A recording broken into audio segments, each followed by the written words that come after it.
akin. Sila nanay pa yun lang din kinain. Hindi ako makabili ng ano dahil may inutos sa akin. Bibili sana ako, kaya lang tumawag nga sila. Pinapunta ko dito. Ayun, hindi na ako nakabili. Kahit sana dyan, kumain ka na muna. Meron kain na doon sa labas ha. May pagkain doon, yung galing sa ospital. Ayun, meron kain. Ayun, gumalaw. Meron pagkain sa labas. Oo, sumubo ka Oo, na meron din. sa labas pagkain ha. Oh, uuwi naman ako eh. Niluto Teka lang, ka. para lang may kasama si Grace doon. sige Maliligo pala. muna ako. Ba, makakapunta ba kami ron? Kay Grace. Oo, Nasa kwarto na siya. Sabi, makapunta kami kay Grace niyan. Oo, nasa kwarto na siya. nasa kwarto na Kanina. naman siya. Kasi mangot yata. Oh. 11:03 nung naano siya. Ano mga galaw. Oh. 11:03.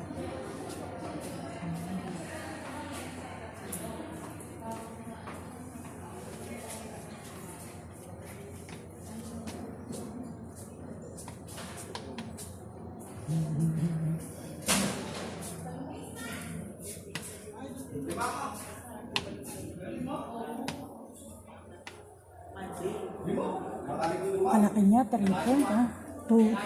Si Marty, 2.9. O siya. Ano ba to? Yan, oh.